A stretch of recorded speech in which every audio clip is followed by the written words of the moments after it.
welcome to the Shabby Detective, yet another Columbo podcast. I'm your host, Mike White. Joining me, of course, is Mr. Chris Dashew. You have any coffee? I missed breakfast, and I need coffee. My wife was getting no sleep last night. No sleep whatsoever. I need coffee. Would you like to crack your hard-boiled egg on the murder weapon? I'd like to just shotgun Saturday night a gallon of orange juice at the crime scene instead, walking around with my giant bottle of orange juices, looking around at dead people. All right. On this episode, we're talking about A Stitch in Crime. It is the 6th episode of the 2nd season, directed by Hy Averback and written by Cheryl Hendricks.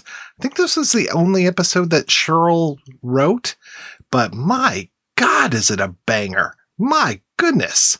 And we have the return of Anne Francis. We also have Nita Talbot in here. Nita Talbot.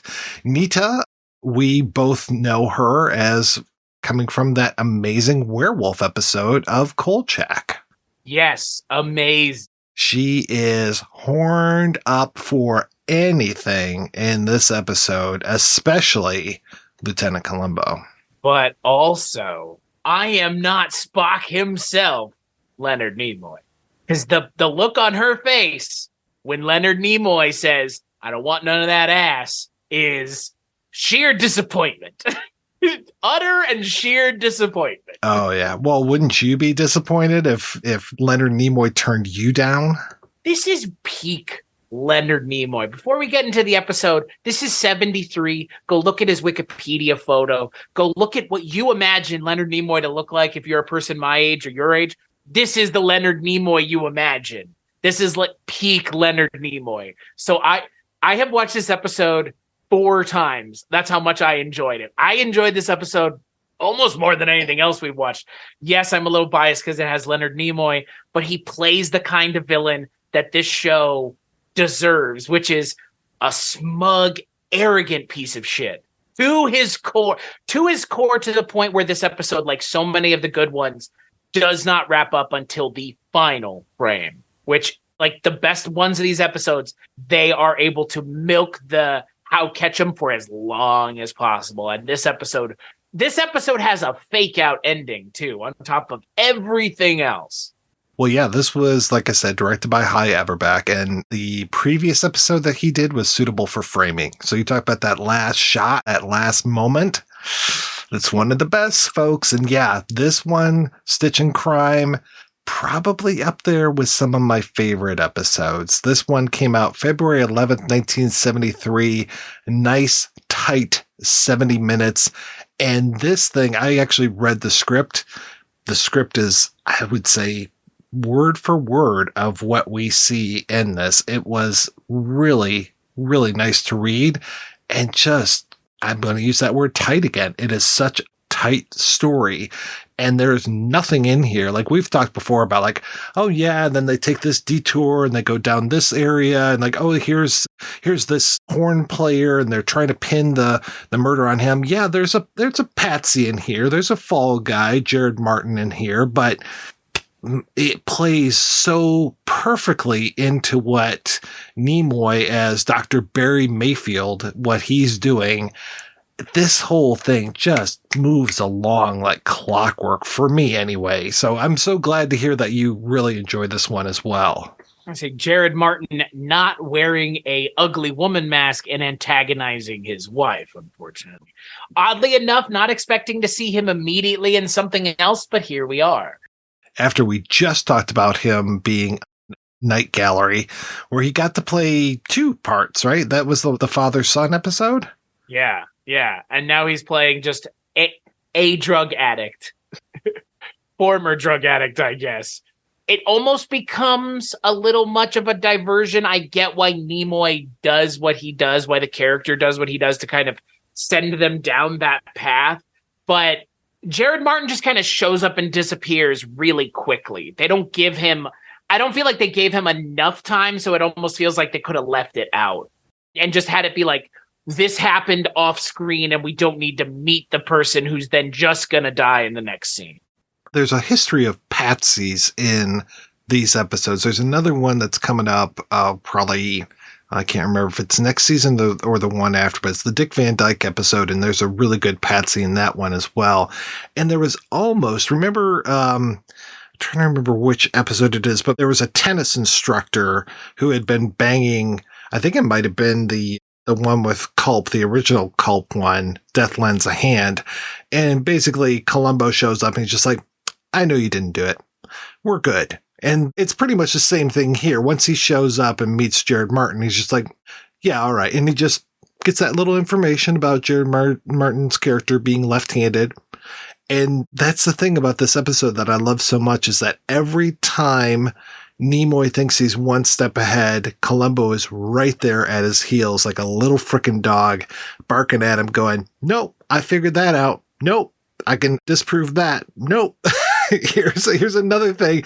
And he just pretty much is telling him almost from the beginning, I know you're guilty. And to the point where we get to see a very unusual thing, but we'll definitely get there as we go through here. But we should start at the beginning, where we've got Will Geer, Edmund Hidemann, coming into the hospital as a patient, and he is having some heart issues. And then we kind of cross-cut with him over to Barry Mayfield and Nurse Sharon Martin, the Anne Francis character.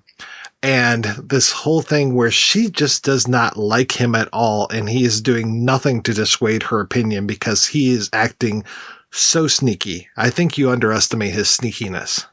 I love Nimoy and what he does in this episode, because he's just he's playing that role of like, I am being sneaky, you totally caught me, but I'm going to deny it.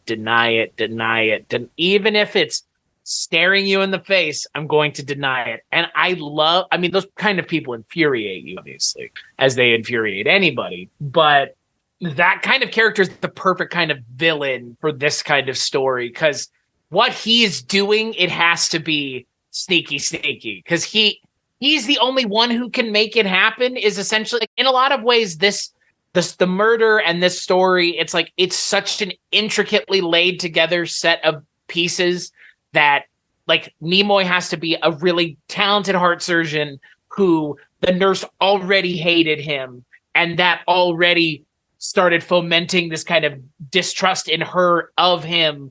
And that's why she's looking at everything. Because again, if she wasn't, he would have gotten away with it, more or less. And that's the thing about the story, is everything hinges on him being immensely unlikable, which you can see in every scene that he's in. So he's perfect for this role. And he's the perfect kind of character, because it's different than what we've seen up until this point. We've had people by accident. We've had people intentionally. We've had people who kill someone and then have to kill 2 or 3 more people.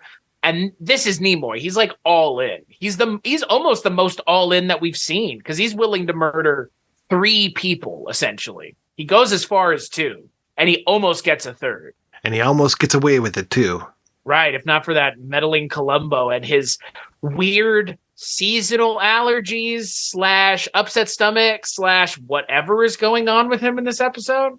Yeah, I'm kind of curious what is going on at home, that he shows up to the crime scene. So the crime itself is Nimoy taking out Anne Francis with a tire iron after he has gone in and done surgery on Will Geer, putting in some temporary sutures in a heart valve replacement, or heart valve being fixed, I suppose.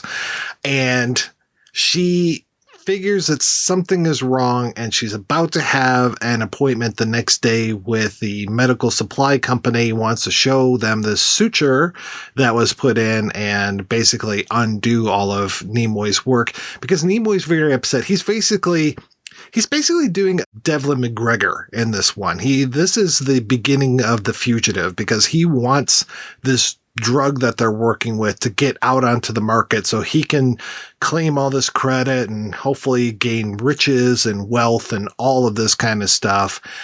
And when Geer comes in, he's just like, oh yeah, no, we need to do some more tests. We're at least a year away from doing that. And that just sets Nimoy off. Between that and the telegraph that he got to say basically the same thing, like, hey, you're not ready yet. He is not happy about that. So what are you going to do? You're going to kill your boss get rid of that guy, put that drug out on the market. There you go. You're on easy street now. And if you have to, you just hire one-armed man to take care of the one doctor that is not playing the same game that you are. It's also very reminiscent of a Sam Raimi film from 1999 or 2001, Spider-Man. Oh, damn. I mean, it's that same thing of like, we don't want, we are unable to work with you the way that you want. So Nimoy takes it upon himself to pull a Green Goblin and try to kill everybody so he can. I think what it is, it's a drug that helps with the rejection of transplants, which is a thing, and I don't know if that's a thing that they have a way to fix. So it probably would be something that would be making them millions of dollars. It would have been too on the nose for it to be, the cure for cancer. But miracle drug of some sort, right? That requires further testing. And in the search for more money, more testing means less money.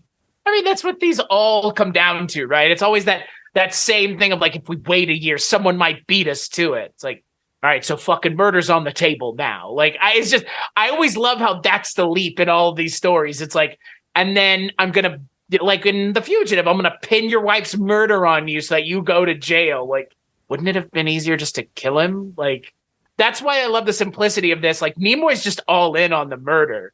From like moment one, he's like, oh, you need a new heart valve? Let me put these dissolving sutures in there. Oh, you noticed something and I saw you notice it out of the corner of my eye? Murder. I'm going to murder you. Like, he had one notion and he went all in. Like, he's the most dastardly villain of all of the Columbo villains so far. He's not Culp. He's not losing his temper. He's not, Culp also killing Dean Stockwell for unknown reasons.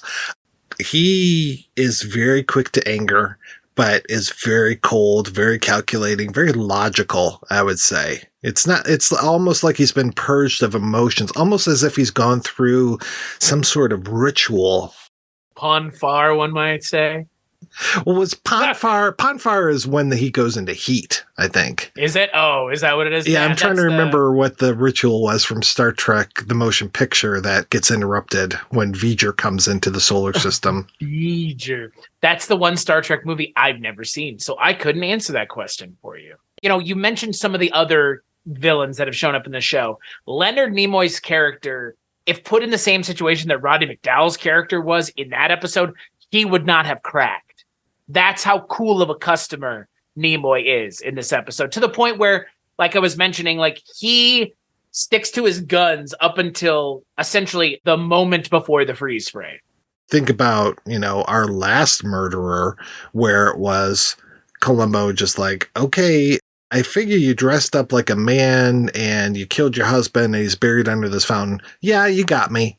Like, he could have presented everything to Nimoy and be like, oh, you got everything but proof. I'm so sorry to hear that, Lieutenant.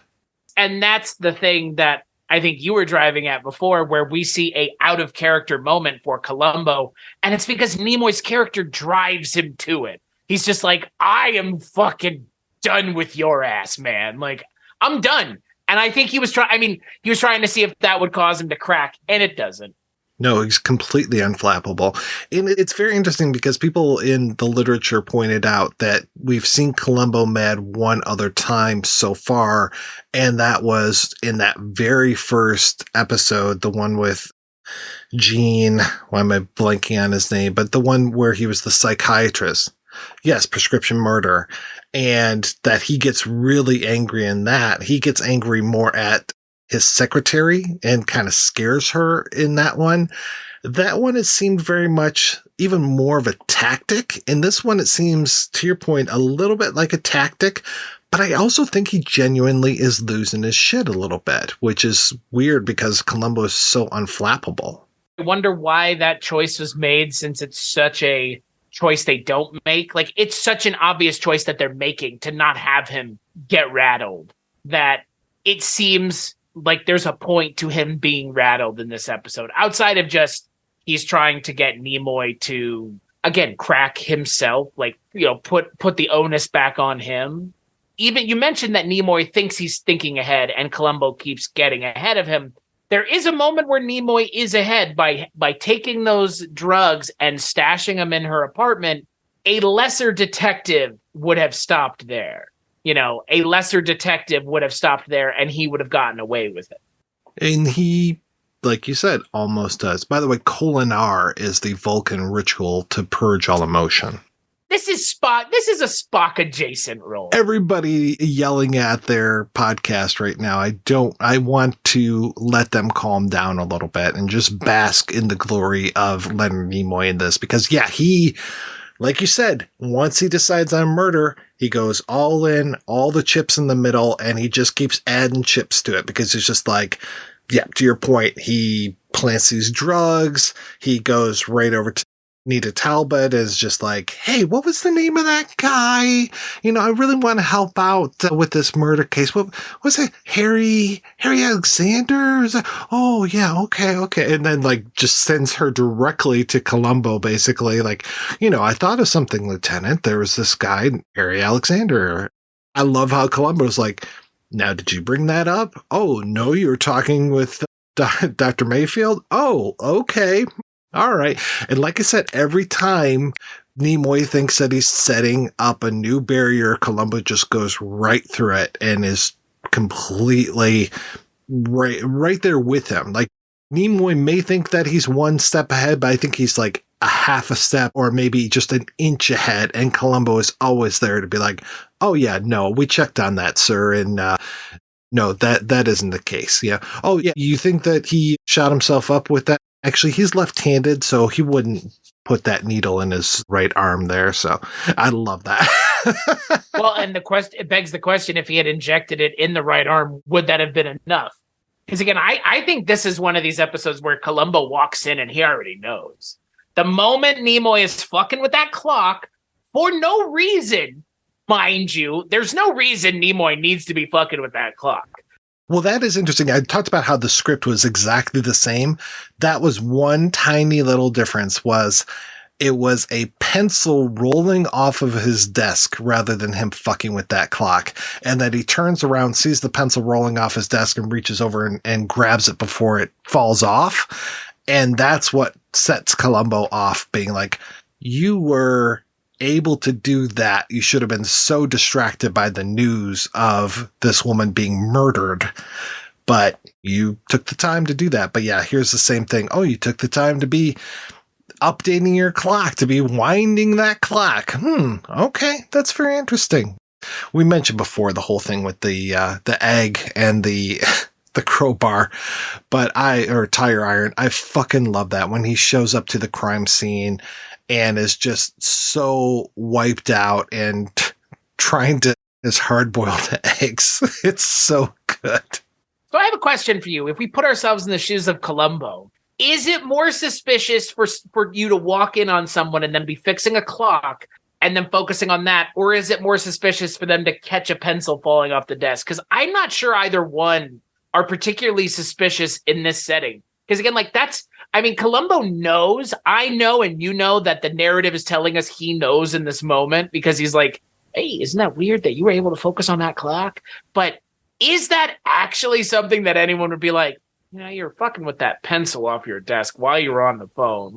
Is that something someone would actually notice? I'm just curious. Yeah, I don't know what the psychology. I'm trying to put myself in those shoes and say, if I got bad news like that, how would I function? I feel like I very much shut down and go through the routine. So I think fixing a clock, winding my watch, stopping a pencil from rolling off the desk, I think that would kind of be just second nature thing to me. I don't know if there was a master sleuth, if I would suddenly raise red flags by being just kind of cold about things and waiting for things to hit me later on. I think I would just be so stunned.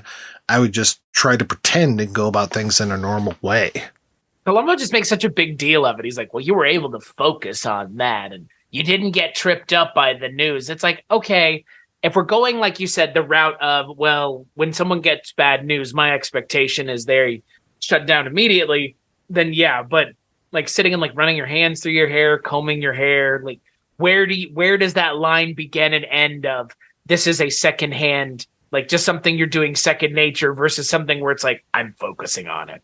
So like we all know Columbo knows in that moment, but it's like that's fucking a stretch is more what it's a little bit of a stretch. Cause I mean, I think there's moments where Nimoy has like a good point that he serves back to Columbo, and Columbo's at his best when he is able to hit that point back. And that moment, I don't feel like Columbo hits it back the way Nimoy does. Cause Nimoy's like, it was just, second nature, dude. It's like, oh, you would say that. And it's like, yeah, he would say that. We would say that, Columbo. Yeah, he would. But I do appreciate that this episode continues with the theme of lots of food-related stuff for Columbo. Like you mentioned, the egg, the orange juice. He's constantly asking for coffee. At one point, he blames his allergies on eating crab. Just not used to this crab. Or maybe it's the trees. Maybe it's neither one, Columbo. I have no idea. Yeah, I love how he shows up at that party and is just like, oh, sure, yeah, I'll take some of these hors d'oeuvres. Oh, yeah. And just, he's a poor cop. He makes $11,000 a year, and what's he going to do? They show up at this big lavish party. And I like how Nimoy has to be like, oh, I was going to cancel this, but it was way too late. Just I'm covering my tracks before you even say anything, Columbo. I'm telling you now that I'm too upset to have this party, but I couldn't stop it. Sorry. Is there something to what Columbo's doing at the party with asking for the antacids? Is that a thing? Is there something to that? I always wonder in some of these better written episodes if there's like is Columbo digging moment? Is there something that is he digging in that moment? That's a really good question. And I kept thinking, is he trying to prove something or find something out, or will this somehow come into the narrative? And it doesn't seem like it. I think that he just genuinely had an upset stomach. I'm not sure. That does seem very odd. It sticks out because it's, we were talking recently about, you're in a movie studio, you're going to deal with movie stuff. You're in a greenhouse, you're going to deal with gardening things. Here it's a medical thing. So he just has to ask for a prescription. Yeah, that was very odd to me. Is he seeing if Mayfield will try to poison him? I don't know what it is. I just felt like that it was kind of like almost like a missed opportunity, really. Like they're in his office at his house and they can't figure out a way to like have Columbo needle him on something here. Like that was more surprising than anything else. When he does that whole thing of, oh, those pills that you gave me, Doc, oh, those are so good, really set me up. I'm like, okay. Yeah, you're right, Columbo. I do like when he's in the medical theater and he's just sitting there having to look away constantly because apparently our dear friend Mr. Columbo is squeamish of blood. Oh, yeah. Well, remember those crime scene photos that they were showing him over in England? He was trying to eat and just couldn't do it. I like that whole scene with the surgeon back and forth. And I'm like, oh, yeah, come look. Come watch. He's like, can we just talk about it? I don't need to look. Like, I don't know. Peter Falk, I think his comedic timing obviously is part of what makes this such a good role, but I really like when they allow him to be funny. He's really funny, obviously. Oh yeah. Yeah. And God, I keep thinking about how good his squaring off against Nimoy is. And I have to say, Will Geer is a fucking fantastic actor. And he just really brings it. Small role, but every time he's on screen, he just is so captivating. And just this, because I grew up with him being Grandpa Walton, but then as I've gone back through over the years and seen him in other things, he just always manages to bring a performance that, it just captures the eye. You want to hang out with this doctor. He has such a great bedside manner, and just, the way that he's kind of just walks in like, I own the place type of thing, which he basically does. He's the head doctor in charge kind of thing. He's just like, yeah, no, here I am. I'm supposed to be taking it easy, but I took my own pulse. I took my blood pressure. I know I'm good. So just, leave me alone and let me go around. Let me give this younger doctor a hard time. The guy that's trying to give him, like, look at his symptoms and all this. I'm like, okay, this is kind of cool. And then, his relationship with Mayfield and the way that he talks with Anne Francis. He's like, yeah, he's a hothead. He's all this stuff, but he's a great doctor. Cut him some slack. And meanwhile, Nimoy's trying to kill him. And I guess also Will Geer at one point, him and Columbo endear one another because Columbo comes in with a cigar and it's the old, I haven't smelled anything since, antiseptic for a week now. I want to blow that cigar smoke in my face. Oh, yeah. Like, all right. Yeah. He's like the old colonel from The Big Sleep or something. Like, oh, yeah, please drink and smoke in front of me because I can't. Right. Exactly. I'm going to live vicariously through you. I do like where the episode kind of ends up going. I think ultimately, the conclusion and the vehicle through which Nimoy is doing what he does maybe doesn't ultimately all the way live up to his performance because it is just the suture and it is just the suture and that's all it is. There's not more to it with some of these Columbo episodes. There's a little bit more to it. There's a misdirect inside of the misdirect, and I know where it comes in here, but it's kind of surprising that we're introduced to the thing that it is immediately, and it is that, and it never changes, and there is no misdirection, and there is no anything else. It is the suture, and that's the whole issue here. Nimoy tries to do the thing of pinning this stuff over on Jared Martin. Okay, but that quickly blows up on him, and then it has to go back to the it's the suture. I think that the moment of reveal that Mac is not a person, that it's the medical supply place, I think that works. Like, in another person's hands, it might have been too clumsy, and I just like the way that it is. And I like that it genuinely seems like Columbo doesn't have that part figured out.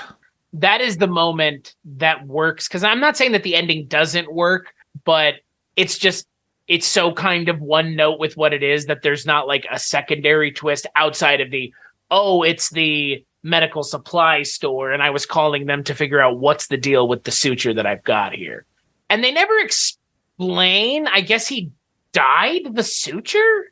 Yeah, they don't really talk about the coloring process because they do make a big mention of it's a different color and it's a different texture. And so I kind of wish there had been something to do with here's this blackening agent or a marker or something that was used to color that thread, that suture. Well, and every time I watched it, I expected when Anne Francis was like looking at it, because again, like you see her looking at it pretty quickly in the episode. I expected that like you would see her like rubbing it, and like I imagined it happening and it never did, like her like rubbing it between her fingers and it like kind of coming off a little bit, because he had to have doctored it in some form or fashion. They make that abundantly clear because she's a good enough nurse to not have made that mistake unless it was covered up to make it look like normal suture. So I don't know. It's just, I like where it goes. I like the Mac twist. I don't know. I feel like they went all in on the suture thing, which is fine. I just wish there was one little twist to it, just one little complication, one something, because her and the Jared Martin stuff, again, it kind of isn't enough. I always think that Nimoy hides the suture in his hair, the way that he runs his fingers through his hair, but I guess it's more of like a victory thing, or I'm done with this surgery, aren't I great? And here I'm fabulous, and the way he runs his fingers through his hair. And also kind of to prove that it's not hiding in there, I suppose, because Columbo probably would have had to have like looked at his hair to be like, is that up there? But the whole idea of the switcheroo, putting that suture inside of Columbo's garb, I thought was pretty great. I agree. I like that moment where Columbo's like, I checked everywhere but on me. Yeah, I love it. And you see his face, he's just like, shit. Reveal at the end of this, how he gets so distraught, and the way he leaves that office, and then the way he busts back through with, that smile on his face, just like, boom, I figured it out while I was in the hallway. It took me 5 seconds and I got it. Oh man. I mean, that's up there for me as one of the better reveals of this entire show. Well, and the look on his face when he comes back in there, it's like, I got you, motherfucker. Like, I got your ass so good. And again, like, the thing about the Leonard Nimoy character is this wouldn't work if the character had given it up at any point. This has to be a character that goes to the end, believing that he is going to get away with it. And I don't think Leonard Nimoy's character for any at any moment in this episode thinks he's not going to walk away scot-free. Like, up until the moment where that changes, he thinks he's going to. You're remarkable. You have intelligence. You have perception. You have great tenacity. You've got everything but proof. He's such a nasty, nasty villain. He's just great. I mean, everything about his performance in this episode is great. This is the only time he shows up in the show, right? Yeah, it's kind of a shame. I mean, we're going to get Shatner twice, and at least one of the Shatner episodes, again, is one of my favorite. And in that the first Shatner episode, you get Timothy Carey back as somebody else. He's not Bert. And you also get a little bit of Chekhov in there as well. You get Walter Koenig showing up. So pretty nice. I think the TOS folks, I think they have had all weird careers respectively compared to like a lot of the people from Next Gen or any other thing. Like TOS, they were so far ahead of everything that their careers are like, it was just a fucking TV show, guys. Like, you know, like TNG came out as a response to the popularity of TOS. TOS, there was nothing before TOS. So like seeing Nimoy or Shatner or Koenig or, you know, Nichelle Nichols or even James Doohan in other things, it is still weird because for the most part, for me, that's all they ever are. That's all they, I mean, like, yeah, Shatner's done plenty of other things. So is Nimoy, and they all have, but their notoriety is from Star Trek, and Nimoy is playing a Spock-esque character in this show. I mean, there's no getting around it. They're not going to have him playing the kind of character that Shatner would play on this show. When Shatner's on this show, he's going to play a very Shatner character, I'm sure. But this is a very Leonard Nimoy character. I mean, that's the thing. Like, it's almost not a character. It almost just feels like Peter Falk is sparring verbally with Leonard Nimoy. Like, that's the thing. Like, can't speak effusively enough about how much Leonard Nimoy and Shatner and all of them had an effect on the things that I love in my childhood. And I'm never going to do a TOS show, but anytime we get to talk about them, which is infrequently, because again, they weren't on Night Gallery, right? They weren't. Nimoy was on one episode of Night Gallery. But we haven't watched it yet, have we? No, it's season 3. Okay.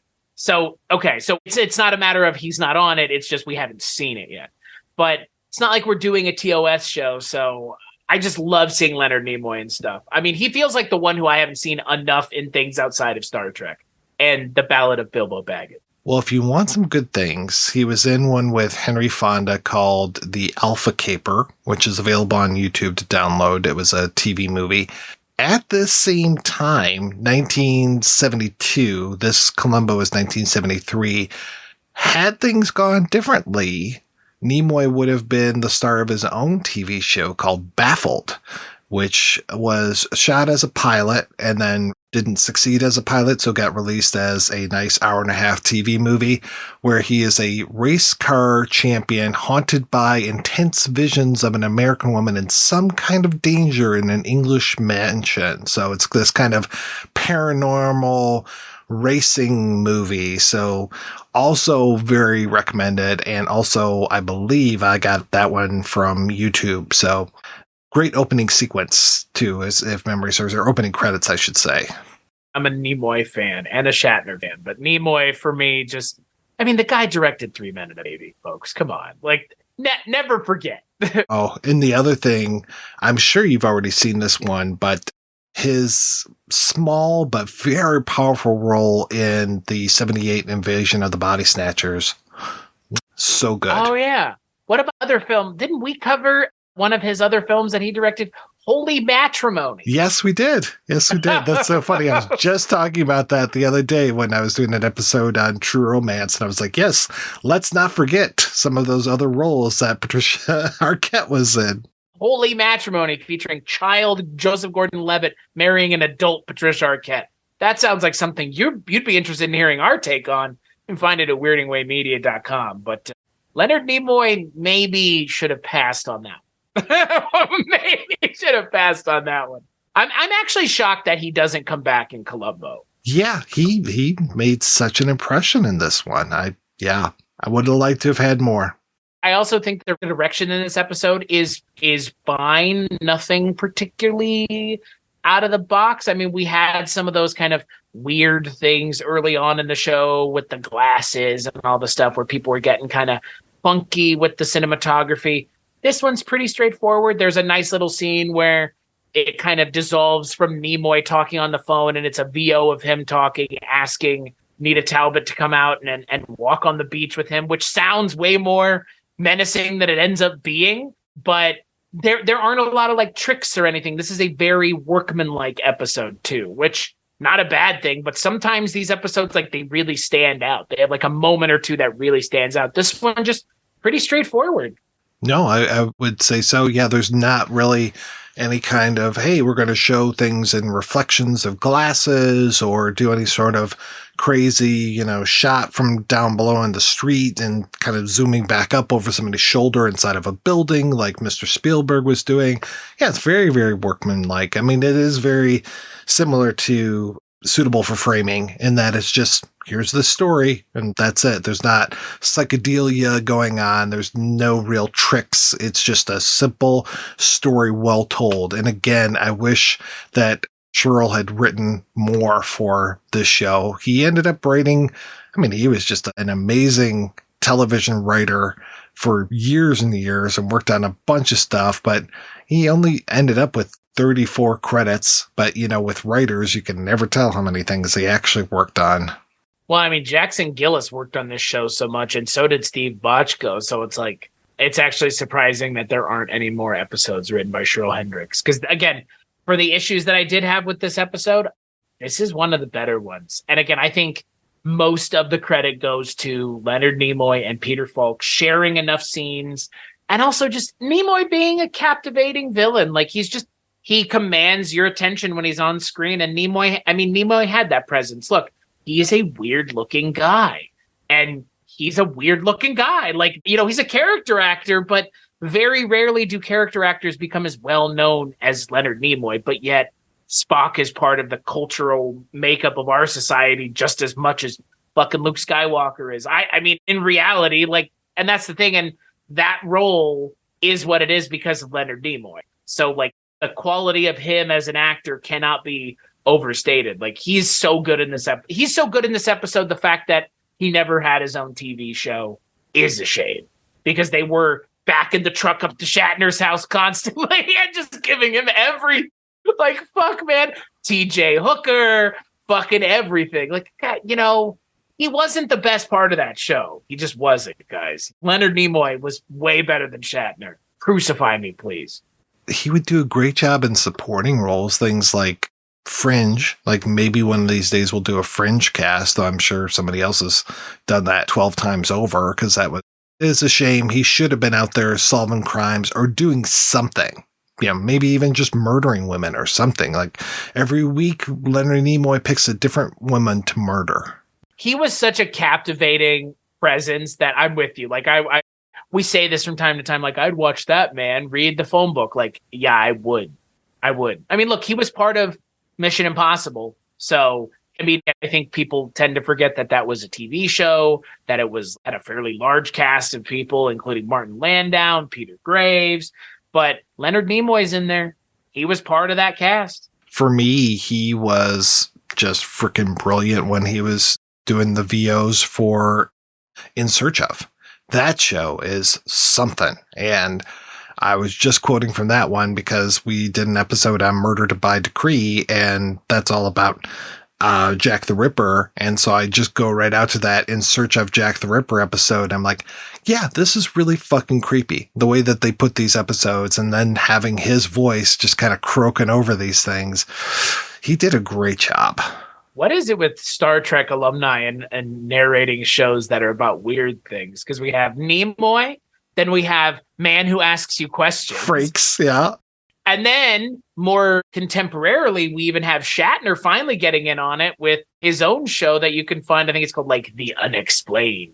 And there he is sitting on a chair, just kind of looking bloated, reading off of a teleprompter poorly. Look, Shatner is what he is. But yeah, Nimoy for me is just, he's the one, man. He was You know what? It's a shame because he had a lot of personal demons too, which well chronicled. But yeah, I'm a huge fan of this episode. And again, I genuinely watched it 4 times, which I cannot say for any of these other episodes that we've watched for the shows.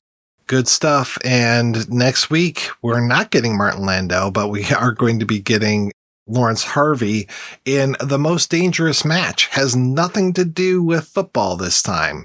Or the Zodiac Killer. Yes, this is a chess episode that we have coming up. So I am very excited to talk about that one with you, Chris. Until then, where can people find you and what you're working on?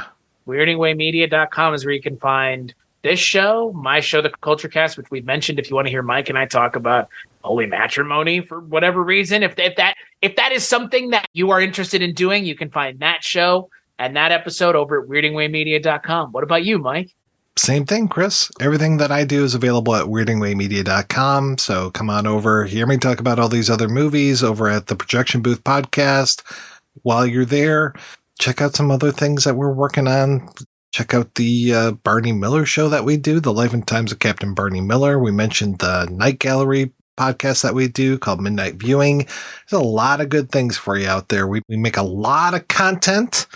More than content, we actually make some very good, well thought out, listenable things. So imagine that. I want to thank John Walker for doing our opening theme, Colin Gallagher for doing our crazy bossa nova final theme, ending theme. Great stuff. I want to thank everybody for listening to this. And if you could just do us a favor in return, go on over to wherever you downloaded this and rate and review the show.